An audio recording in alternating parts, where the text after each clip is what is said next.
Sahabat-sahabat Komunitas Terapis Indonesia, masih semangat kan? Yuk kita dengarkan kembali audio materi Komunitas Terapis Indonesia.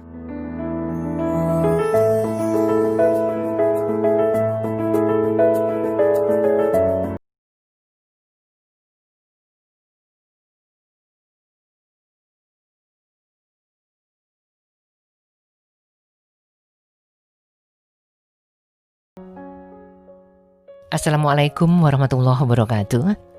Teman-teman sahabat KTI, kita bersama kembali melanjutkan obrolan yang lalu untuk mengoptimalkan peran kita, keberadaan kita dalam kehidupan ini sebagai orang yang bermanfaat. Bukankah sebaik-baik hamba Allah adalah yang bermanfaat bagi sesama? Dan terkait dengan itu, bahasan kita sesuai peran kita sebagai terapis. Apakah suara kita mendukung aktivitas kita? Apakah suara kita mampu memberikan ketenangan pada klien kita? Apakah suara kita mampu memberi dukungan, semangat yang mereka perlukan? Apakah nada suara kita dapat mempersuasi, mempengaruhi, dan memotivasi mereka? Nah, kesan pertama yang diperlukan adalah di awal percakapan kita dengan pelanggan atau klien. Saat menghadapi pelanggan, saat kita ingin mengetahui kesulitan apa yang mereka hadapi dengan kesehatan mereka, sehingga mereka memerlukan bantuan kita. Dalam hal ini, sapa hangat adalah bentuk kepedulian yang mengawali kesamaan frekuensi antara kita dan klien. Ketika kita bertanya tentang keluhannya, kita tunjukkan bahwa kita menyimak sepenuh hati. Kita keluarkan respon-respon yang menyenangkan pada saat klien menyampaikan keluhannya. Seperti, oh ya? Aha. Dan sedikit respon seperti ini bukan terdengar seperti kita terburu-buru gak sabar menyimak penjelasan tentang keluhan sakit mereka. Jadi, kehangatan sikap kita, meskipun kita tidak bisa melihat apa yang ada di depan kita, itu tetap akan terpancar pada wajah kita dengan suara yang mengandung senyum. Itu adalah bentuk penyambutan yang luar biasa. Setelah itu, kita sudah siap untuk melakukan terapi. Kita awali dengan kalimat yang menumbuhkan harapan dan kepercayaan. Misalnya, Bapak, apa yang terjadi pada kita tentulah atas kehendak Allah. Sebagaimana juga kesembuhan terjadi karena izin Allah semata. Semoga usaha kita untuk mengatasinya mendapat kemudahan ya Pak. Kita bersama-sama akan melakukan terapi pijat yang secara fisik insya Allah akan sangat membantu. Namun sebelum kita mulai, saya ingin Bapak mempersiapkan rasa. Karena perasaan sangat berperan dalam konteks penyembuhan. Kemudian kita lanjutkan kalimatnya sesuai dengan keluhan yang dia sampaikan di awal tadi, ya. Terkait dengan rasa yang akan kita persiapkan. Kalau keluhannya di antara sekian yang dirasakan sakit di dalam fisiknya, ketika Anda bertanya ada sesuatukah terkait dengan emosi selama beberapa waktu belakangan ini, kalau jawabannya ada, itu yang kita gunakan untuk narasi perasaan sangat berperan dalam konteks penyembuhan. Ya, tinggal dipilih dan dibuat. Kalau misalnya terkait dengan perasaan marah. Jadi, klien itu sakit pada bagian tertentu di tubuhnya sehingga perlu dipijat. Tapi di antara sakit di tubuhnya itu, dia juga menyimpan kemarahan pada sesuatu yang tadi kita gali di awal kedatangannya. Nah, bisa jadi narasi dengan konteks penyembuhan karena rasa berperan sekali di sini. Bisa Anda buat terkait dengan perasaan yang dia alami. Soal marah misalnya, ya dirangkum saja bahasan terkait dengan kemarahan akan membuat bla bla bla dan sebagainya.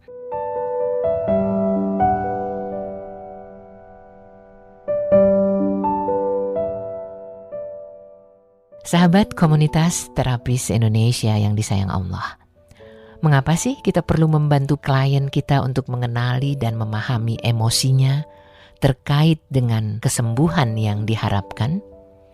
Karena satu hal yang tak dapat dipungkiri adalah setiap orang yang merasa marah, kecewa, sedih, menyesal, atau bahkan takut, itu sistem kekebalan tubuhnya akan melemah.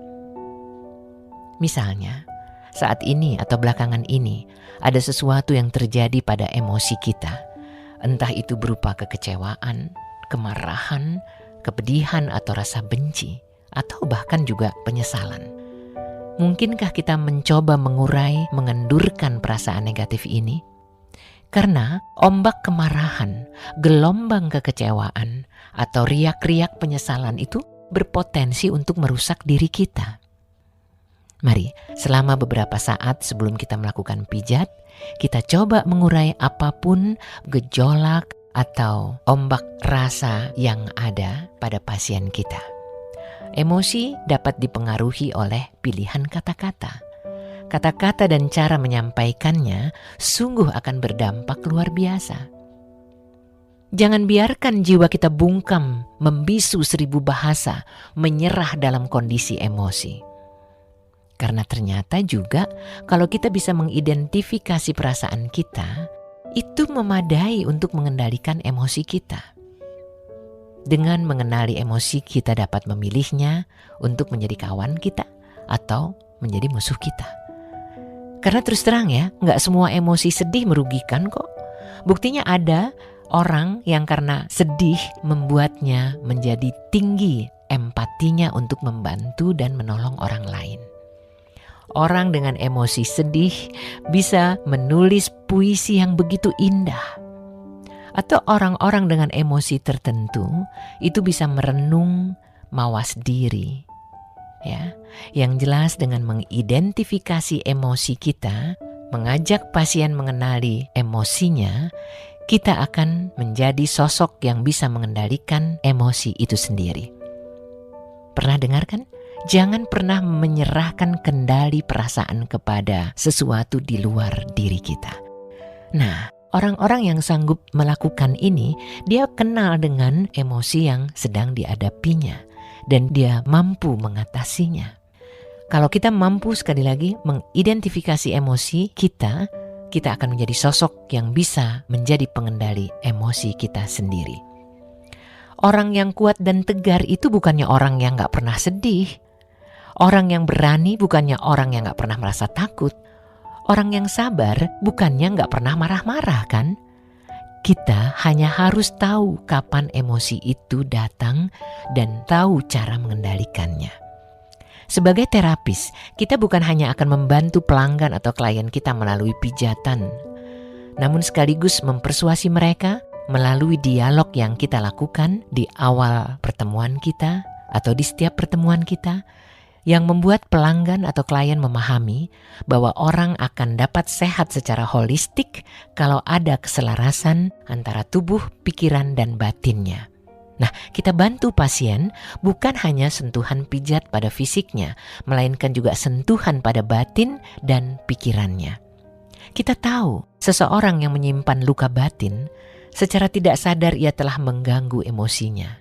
Dan sayangnya, memang semua orang pernah ya mengalami kelelahan emosional di dalam berbagai bentuk. Jadi di samping terapi pijat yang kita lakukan, kalimat yang kita sampaikan dengan nada yang pas dan tepat akan sangat membantu penyembuhan terapi yang kita lakukan. Pelanggan bisa jadi menyimpan emosi yang turut ambil bagian dalam hadirnya penyakit dalam tubuhnya. Hidup selalu bersinggungan dengan masalah kan? Ketidaksesuaian dan kekecewaan pun bisa memunculkan masalah. Setiap orang pasti pernah mengalami emosi seperti marah, sedih, kecewa. Melampiaskan rasa tersebut pasti bisa dilakukan oleh semua orang. Nah, mengatasinya, mengantisipasi dan menyikapi rasa itu bisa nggak sih? Menyikapi rasa kecewa? Siap nggak? Sekecil apapun, seberat apapun perasaan itu harus diatasi, harus disembuhkan dan dihilangkan. Karena itu akan menjadi ganjalan perasaan yang dapat mempengaruhi kesehatan fisik juga psikis kita. Kekecewaan yang begitu dalam terpendam misalnya dapat menumbuhkan dendam dan penyakit kronis. Karena itulah kematangan spiritualitas, kecerdasan emosi, serta keterbukaan pikiran diperlukan untuk mengelolanya. Itu yang akan kita tanamkan di dalam benak klien kita. Kita semua berhak memilih sehat jasmani dan rohani. Kita semua layak untuk merasakan kebahagiaan. Getaran suara yang diterapkan secara sadar adalah bagian dari terapi yang memiliki kekuatan beresonansi untuk merangsang, melepaskan, dan menyeimbangkan energi penyembuhan yang akan menciptakan keharmonisan dan keutuhan dalam tubuh kita, pikiran kita, dan jiwa kita.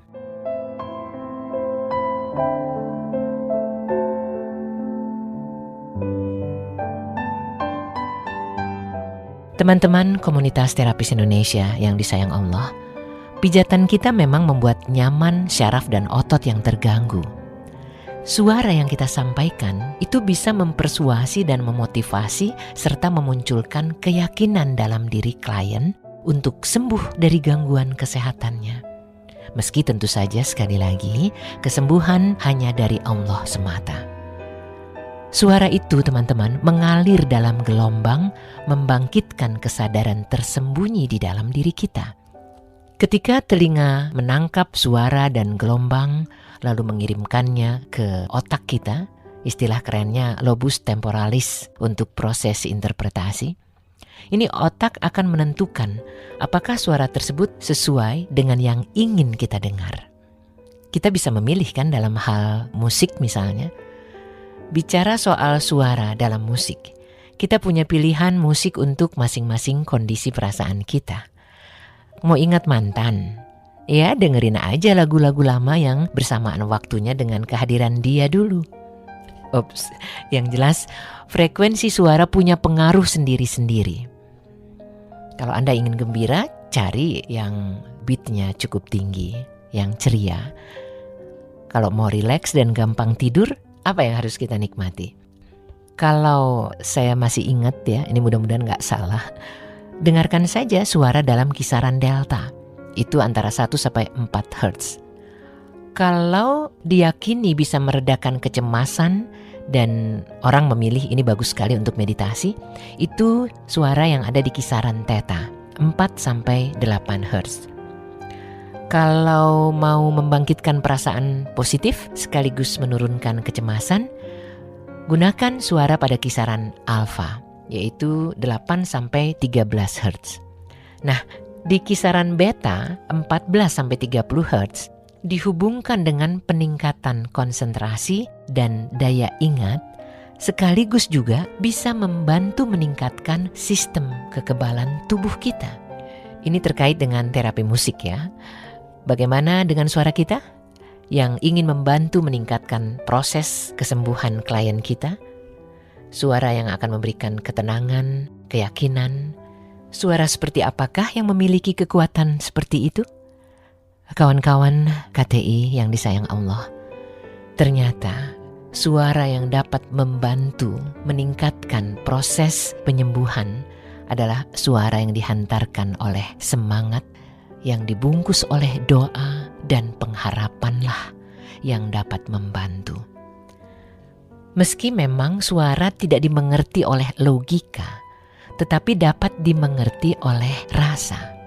Bayangkan kembali ketika kita mendengar suara yang begitu penuh kasih sayang, apa yang terjadi dengan perasaan kita?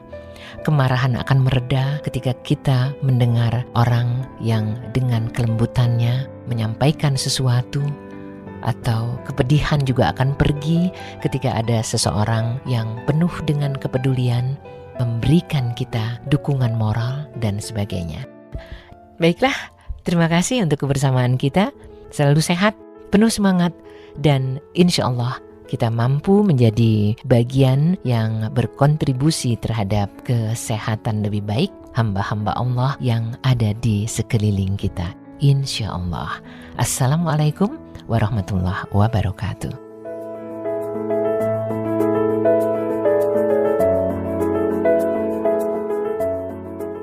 Ya, sobat-sobat KTI, kita break dulu ya.